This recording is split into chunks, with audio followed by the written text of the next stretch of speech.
नीतीश कुमार जितने बड़े नेता हैं कि पिछले 16 साल से बिहार की जनता उन्हें मुख्यमंत्री के रूप में स्थापित करती जा रही है। वहीं दुनिया की सबसे बड़ी पार्टी नीतीश कुमार के पीछे पीछे चल रही है, लेकिन नीतीश कुमार की कुछ ऐसी कमियां हैं जिसको लेकर के अक्सर वो विवादों में आ जाते हैं या फिर लोग उनसे दूर होने लगते हैं।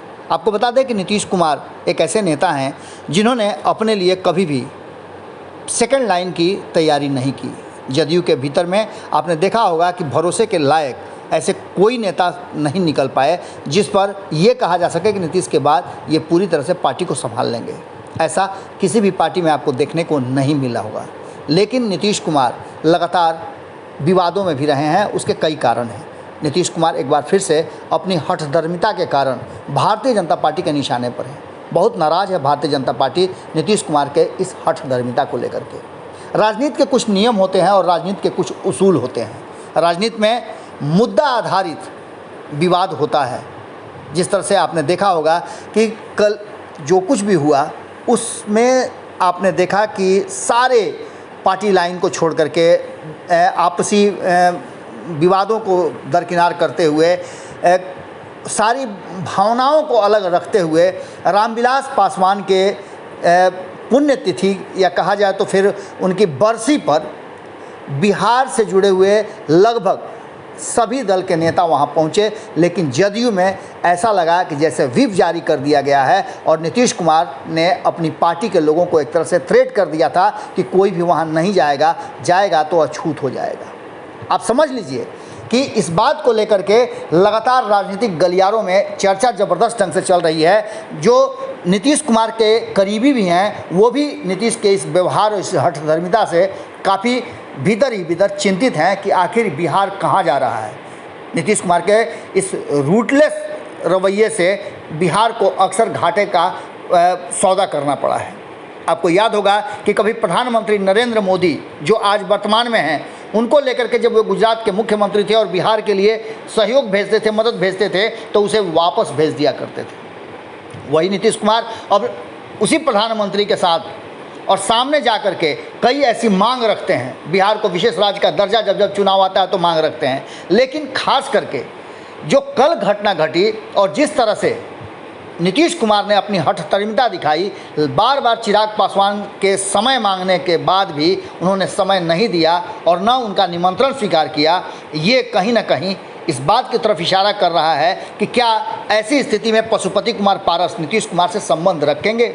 जिस रामविलास पासवान के नाम की माला जपते हैं और उनके नाम पर ही आज केंद्र में मंत्री पद ग्रहण कर चुके हैं, उसी रामविलास पासवान के स्थापित किए हुए पार्टी के आज मुखिया बनने का दावा करते हैं, उसी रामविलास पासवान की पार्टी को अपनी पार्टी बताते हैं, उसी रामविलास पासवान के सब कुछ किए धरे पर वो आज अपना छवि चमका रहे हैं। क्या नीतीश कुमार के नहीं आने का हवाला देते हुए नीतीश कुमार से संबंध विच्छेद करेंगे? हम इसलिए ये बात कह रहे हैं कि जिस तरह से अब चर्चाएं शुरू हो गई हैं कि नीतीश कुमार ने नहीं जा करके उनको श्रद्धांजलि नहीं दे करके सिर्फ एक ट्वीट करके या कहा जाए एक लाइन में लिख करके बात ख़त्म कर दी। तेजस्वी यादव ने तो इस बात को सामने भी रखा। उन्होंने स्पष्ट तरीके से कहा कि नीतीश कुमार का ये व्यवहार कहीं से समझ में नहीं आया। भले ही प्रधानमंत्री नरेंद्र मोदी पार्टी टूटने के बाद, चिराग पासवान के अकेले होने के बाद, चिराग पासवान को अपने एनडीए में लगभग समझिए कि बाहर करने के बाद भी रामविलास पासवान जैसे हस्ती और महापुरुष के लिए कहीं ना कहीं उन्होंने अपने भावनाओं को व्यक्त किया। जो उन्होंने किया उस चीज़ों को रखा। वहीं देश के अलग अलग हिस्से से रामविलास पासवान के बरसी के अवसर पर लोगों ने अपनी भावनाएं व्यक्त की। रामविलास पासवान एक व्यक्ति से ज़्यादा व्यक्तित्व हो गए थे। इन सारी बातों को लेकर के अब चर्चाएं जोर पकड़ती जा रही हैं और नीतीश कुमार के इस व्यवहार से भारतीय जनता पार्टी में खासी नाराज़गी है। आपने देखा कि किस तरह से जीतन राम मांझी जो कि नीतीश कुमार के बहुत करीबी आज के डेट में माने जाते हैं, वो भी जब नीतीश कुमार के नहीं आने की बात की गई तो उनके भी चेहरे के भाव ये बता रहे थे कि नीतीश कुमार ने कहीं ना कहीं गलती किया है।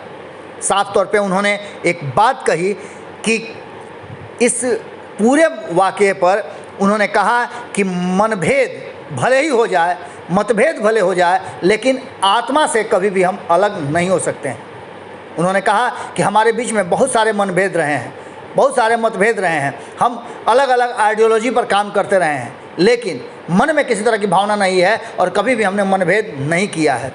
आज आ करके मैं आशीर्वाद दे रहा हूँ चिराग को कि चिराग बहुत आगे बढ़ें। बात यहीं समाप्त नहीं होती है। इसके अलावा आपने देखा कि भारतीय जनता पार्टी के कई नेता वहाँ पहुँचे, उन्होंने भी आशीर्वाद दिया और बहुत सारी बातें कही।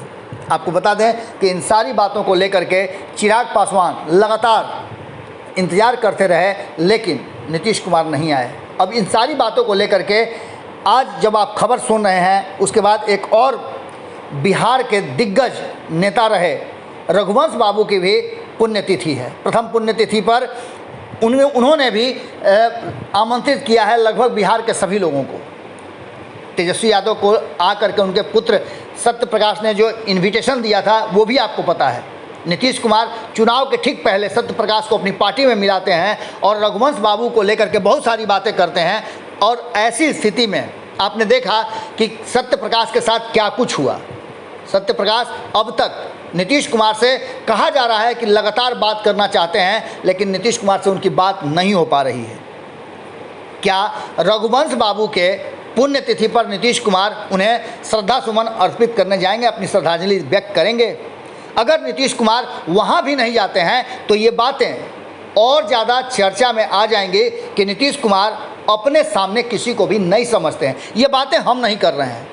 जब हम चिराग पासवान के यानी कि रामविलास पासवान के आवास पर गए, वहाँ जब श्रद्धांजलि सभा चल रही थी, लोग आ जा रहे थे, तो लोगों के बीच में इन्हीं सब बातों की चर्चा हो रही थी और चर्चा का विषय नीतीश कुमार थे। सभी का एक स्वर में कहना था कि नीतीश कुमार ने कहीं ना कहीं अपने हठधर्मिता के कारण, खास करके अगर भारतीय जनता पार्टी के नेताओं की बात करें तो वो भी इस बात को कह रहे हैं कि नीतीश कुमार जो बिहार के मुखिया हैं और बिहार के इतने बड़े नेता जो अब हमारे बीच में नहीं है, उनके लिए दो शब्द कहने के अलावे वो वहाँ गए भी नहीं और उनको श्रद्धा सुमन तक अर्पित नहीं किए। उनसे जो सामने से दुश्मनी निभा रहे हैं वो सारे लोग चले गए, लेकिन नीतीश कुमार ऐसा क्या हो गया है जिसको लेकर के नहीं गए। हमने खबरों में आपको बताया था कि क्या नीतीश कुमार 2005 में जो कुछ भी हुआ था उसकी बराबरी करना चाहते हैं, उसका बदला लेना चाहते हैं रामविलास पासवान से, लेकिन जो इस दुनिया में नहीं है उससे अगर इस तरह की बात करके आखिर क्या साबित करना चाहते हैं। इन सारी बातों को लेकर के अब देखने वाली बात होगी कि क्या अपने ही दल में शामिल किए गए सत्य प्रकाश यानी रघुवंश बाबू के पुत्र के निमंत्रण पर नीतीश कुमार क्या उनकी श्रद्धांजलि सभा में शिरकत करेंगे। अब ये बड़ा सवाल हो गया है कि क्या नीतीश कुमार की हठधर्मिता सब कुछ से बड़ी हो गई है? क्या बिहार के मुखिया रहते हुए उनकी जिम्मेवारी नहीं थी कि रामविलास पासवान के पुण्यतिथि और बरसी के अवसर पर जाकर के दो श्रद्धा सुमन अर्पित करें, या फिर अपने प्रतिनिधि को भेज करके कम से कम उस कोरम को तो पूरा करवा लें। अब देखने वाली बात यह होगी कि रामविलास पासवान और रघुवंश प्रसाद के आदमकद मूर्ति लगाने और उनके जयंती और पुण्यतिथि को राजकीय समारोह में शामिल करने की जो डिमांड तेजस्वी यादव के बाद अब भारतीय जनता पार्टी ने भी कर दिया है, क्या नीतीश कुमार इसको भी नहीं करेंगे, ये भी स्वीकार नहीं करेंगे, या फिर इसके लिए वो इंतज़ार करेंगे कि कोई दूसरा आए बिहार के मुख्यमंत्री की कुर्सी पर बैठे? नीतीश कुमार तो नहीं करेंगे।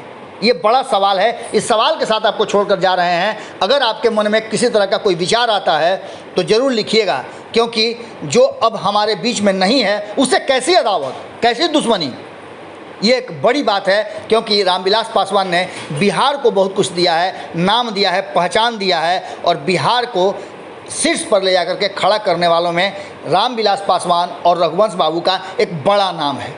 अब देखना होगा कि पूरे दिन आप इंतजार कीजिए कि नीतीश कुमार और उनकी पार्टी रघुवंश बाबू के साथ कैसा व्यवहार करती है, क्योंकि रामविलास पासवान के साथ जो व्यवहार किया वो तो हमने देख लिया। अब बचे हुए रघुवंश बाबू हैं, इनकी भी आज पुण्यतिथि है, प्रथम पुण्यतिथि है, और सभी को इंतजार है कि नीतीश कुमार क्या फैसला लेते हैं। जुड़े रहिए भारत लाइव के साथ। भोर के इस एपिसोड में हम यहीं विराम लेते हैं, बाकी की खबरों के साथ आप जुड़े रहिएगा। बहुत बहुत धन्यवाद। अगर ये वीडियो पसंद आई और वह बिहार के राजनीति और बिहारियत से सरोकार रखेनी तो सब्सक्राइब बटन दबा के चैनल के सब्सक्राइब कर ली। ओजे एगो घंटी बा, ओकरा बटन दबा देला से कुल सटीक और मारक खबर रुआ मुफ्त में मिल जाई। अगर रउआ पत्रकारिता के हमनी के नया प्रयोग में सहयोग कर चाहतनी तो ज्वाइन बटन दबा दी। पेटीएम नंबर नोट कर ली 9386816700। धन्यवाद।